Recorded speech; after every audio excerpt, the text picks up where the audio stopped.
Get fast, reliable internet for any budget. Now, qualifying customers can get Xfinity Internet free through the Affordable Connectivity Program. That's right, free high-speed internet from Xfinity. And Internet Essentials customers can get equipment included at no extra cost. Get started today. We change our minds every day. About 1 million things a day. This is no different.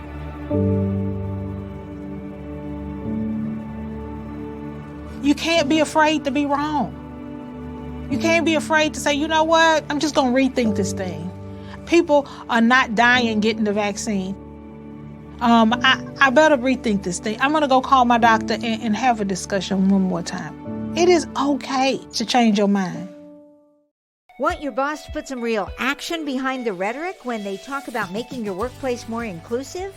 Find out how to hold their feet to the fire and demand diversity on the Diversity Dude podcast. Hello there, and welcome to the Diversity Dude podcast. I'm your host, Lambert Fisher, a marriage and family therapist, author, and national speaker on the topic of multicultural awareness and diversity. And whether it be through my one-on-one relationship building efforts as a therapist or my informing and empowering efforts as an author or speaker, my personal mission is to do my part to improve the world one strengthened relationship at a time. Which is why I appreciate the opportunity to share with you on this podcast some encouraging perspectives and practical strategies to help you reduce cultural divides and ultimately strengthen cross-cultural relationships, both personally and professionally. Now, today, I want to do something a little bit different and share with you something that I'm very excited about, ecstatic even, and that is the fact that my book, my first book, my new book, my only book, Diversity in Clinical Practice, a practical and shame-free guide to reducing cultural offenses and repairing cross-cultural relationships, has been a gold winner named as a gold winner at the Independent Book Publishers Association's annual Benjamin Franklin Awards, which is one of the highest national honors for independent book publishers. And it was chosen from almost 2,000 books across the country in different categories as well. Now, this is awesome for a few reasons.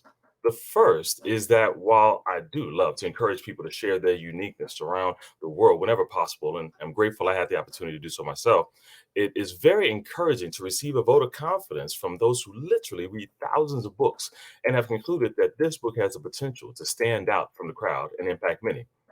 The second reason is that while I originally created this book to support and equip my fellow mental health professionals, I made it so practical and applicable that it can be immediately applicable as a resource to any helping professional whose goal is to more effectively meet a greater variety of needs for those whom they serve. And this national award recognizes that book has accomplished that task. Now, before I share what's in it, let me share briefly about how it came to be in the first place. So the summary of that long story is that for the past 20 years, I've been a marriage and family therapist and have had the pleasure of supporting the mental health of individuals, couples, families from a variety of cultural backgrounds, from socioeconomic status to race and ethnicity, faith beliefs, and more. And it is through those efforts of strengthening couple and family relationships that I began to realize how some of those same skills and strategies that worked at home have helped strengthen relationships with coworkers and bosses as well in the workplace. Not only that, but many of the same insights that have helped spouses learn to go beyond coexisting and tolerating their partners with inconveniently different needs, wants, and desires, often leaving them feel as though they're married to someone who's from a different planet, were also helpful in helping strengthen relationships with colleagues, bosses, and customers who are from different communities with culturally different ways of being and seeing things in life and identified as well. Many of the seemingly insurmountable differences not worth trying to overcome, so it seemed, were found to be overcomable. Many of the hurts and offenses that seemed too impactful for repair were found to be repairable. Many of the people who were written off or who wrote themselves off were able to see that there was new ways of understanding experiences and values outside of their own, new appreciation for those differences, and a potential for new personal and professional relationships, interactions in the future, better than they were in the past. So, as I began to share those insights with my fellow mental health professionals in various ways, I began to see the positive impact that it had, This led to the opportunity to train mental health professionals in different environments around the country and outside of the mental health environment itself. Mental health professionals in schools, mental health professionals in businesses. Then, seeing the positive results, the principals of those schools asked me to come out and train the other teachers so that they can have that same positive impact, not just on mental health clients, but on every student, so that every student could be valued, could feel valued and seen culturally. Pastors would ask me to come out and train their pastoral teams so that they could meet a greater variety of needs for families in the community. And business owners asked me to come train their managers, they're the leaders, to improve not only workplace interactions, but those of their clients and customers as well. I have been amazed at how these same principles, tips, and strategies that have been well received in a greater variety of helping professional environments, not just one. Not only that, though, but I've also been pleasantly surprised by how many people, many whom others have written off as not even caring enough to try, were open to learning more if it came in the right way, had begun to apply it, not out of force or pressure, but because they saw the benefit the need being met mutually, and have had greater responses from colleagues and clients as a result. In an effort to offer these same benefits to more people than I actually have the ability to train personally, I took these highlights from these trainings and put them into this book so that you and everyone can make the most of those benefits as well. So, if that's how it came to be, let me tell you a little bit about what it is, because it's not your average multicultural awareness and diversity book. See, the title suggests pretty clearly it's a practical guide for strengthening cross cultural relationships. This is no academic textbook or a human resources manual. Those things are necessary. But in this book, I address the barriers that get in the way of people actually creating and maintaining healthy interactions with people who don't look like them, people who don't come from the same place, people who believe different things and live in different ways. So often, we reasonably try to avoid negative interactions with people who seem different or too different. Unfortunately, although well intentioned, these efforts are not always what's best. One, you can't always avoid different people. There's just too many ways that we can be similar or different from other people. It's virtually an impossible task in an absolute sense. And two, the highest goal is not for us to narrow down our interactions to only people who are the same, but instead to learn how to interact with anyone, no matter their cultural similarities or differences. So, in the book, I address things like learning how to reduce the frequency of unintentional cultural offenses by increasing our cultural self awareness, other awareness, understanding other cultures better, and how to confidently accept our own imperfections while conveying genuine care for others as we grow from a confident place. I demystify common diversity words, terms, and communication barriers because it's impossible to have a positive and healthy conversation, contrary to the negative ones that people are cautious of, without having an ability to use those words in a non negatively charged way. Words like bias and prejudice, discrimination, racism in a way that's confident and affirming to what our goal is, not just what we are trying to run away from or avoid. We don't have to be afraid of these terms to pursue more good rather than just avoid the bad. And most importantly, in the book, I discuss practical strategies for how to respond after offenses occur in such a way that the offense doesn't have to automatically end the relationship. Miscommunications can be cleared up. Ignorance can be informed. Self esteem can remain intact because future experiences together, working together, can be better than in the past. So, what makes this book different from any other diversity, equity, inclusion, or and belonging book out there? Well, for one, it's more positive and shame-free than anything I've seen before. Many trainings are negative, focused on blame, owning negative intentions, fault, and shame. Maybe you've been to one of those. Mine is shame-free. Even when encouraging owning the impact of one's own efforts toward others, the focus isn't on judgment, but rather to validate intent, acknowledging the limits and the impact of intent nonetheless, and empowering toward positive change. It's also relationship focused. I bring my marriage and family therapy side in it throughout the whole thing because many workplace training focuses on policy and procedures with an emphasis on the punitive punishments and consequences of those negative behaviors. Acknowledging the necessity of those policies and procedures, this book focuses on the people behind those policies, the people those policies and procedures seek to support. It's a relationship perspective relationship focused perspective, not just avoiding the bad interactions, but strengthening personal and professional relationships along the way. And it expands the conversation way beyond race and ethnicity. Many diversity, equity, and inclusion trainings and books focus primarily only on race and ethnicity.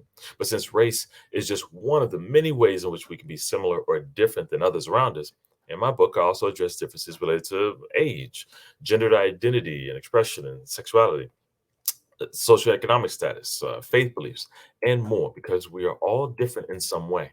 And instead of reluctantly tolerating those with whom we differ, we can learn to appreciate the differences between us and help others feel appreciated rather than tolerated in return.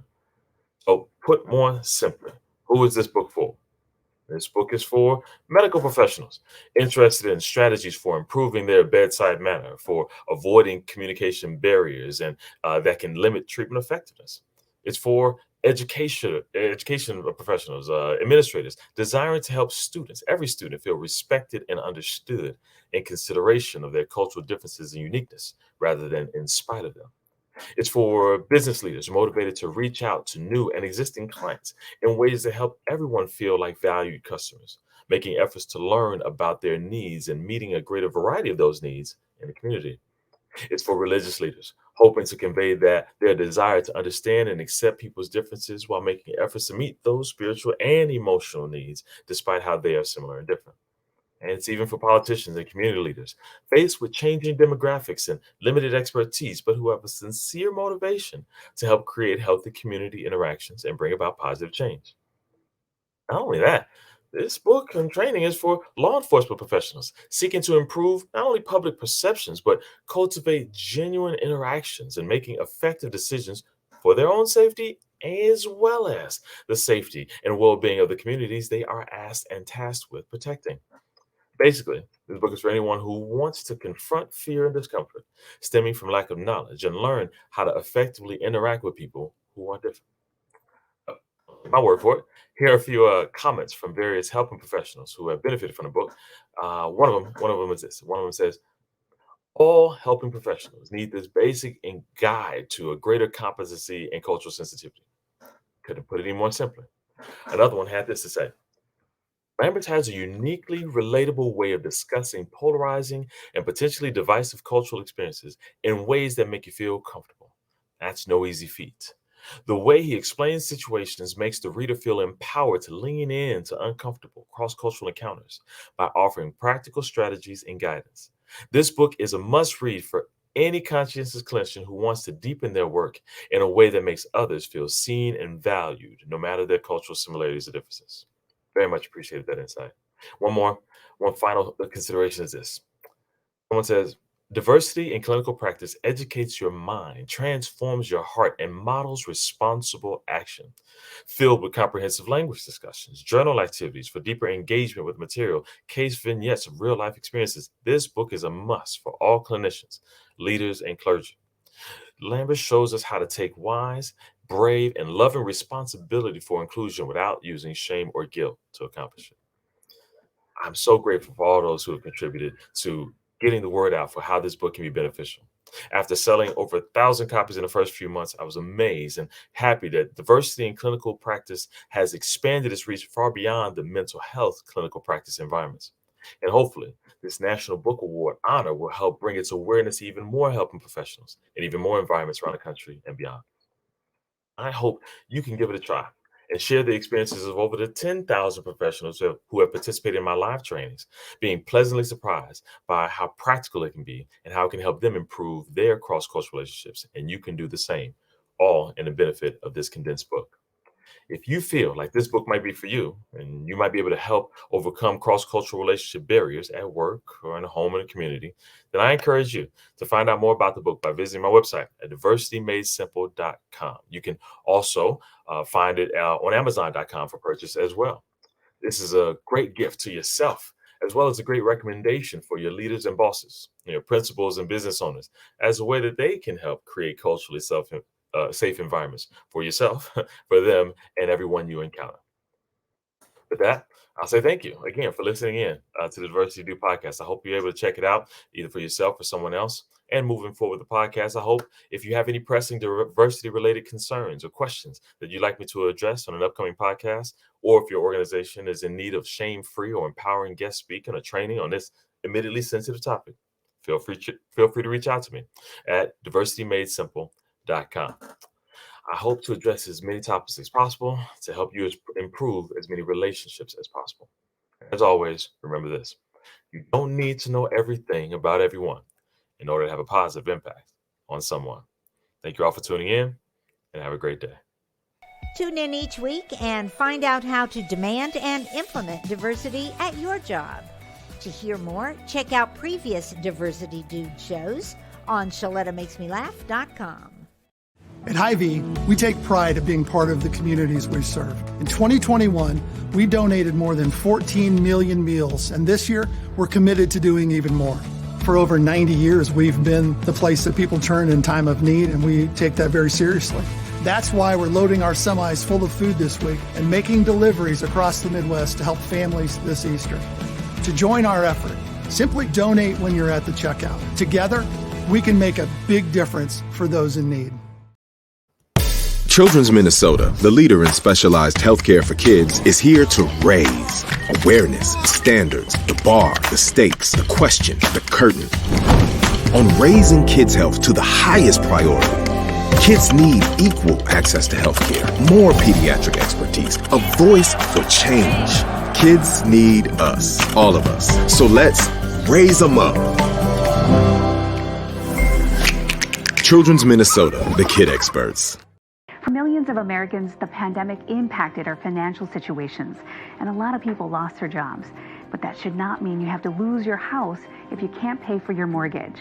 Listen, no need to feel ashamed if you missed a payment or 2 or 3, because there's a local organization that's willing to help you get caught up on those payments so you can keep your home. Let me tell you about the Minnesota Home Ownership Center. It's a nonprofit whose sole purpose is to prevent you from going into foreclosure. The Minnesota Home Ownership Center has a network of organizations around the state to review everything with you, explain your options, and then advocate for you to get the help you need. And get this, they won't charge you because it's all free. Check out hocmn.org or give them a call at 651-410-1086 to set up an appointment. You worked hard to get into that house. Let Minnesota Home Ownership Center help you stay in it. All right, did you know I was the Mommy Slam Dunk Champion? Really? Yes, really, don't sound so surprised. Let's see it. Oh, you're ready. All right, here we go. Let's hear the crowd. So go to right, go to left, fake 'em out. Mama, go up, up, up. She did it. Again? You can't avoid gravity, but United Healthcare can help you avoid financial surprises by helping you compare costs and doctor quality ratings. United Healthcare. Uh-huh.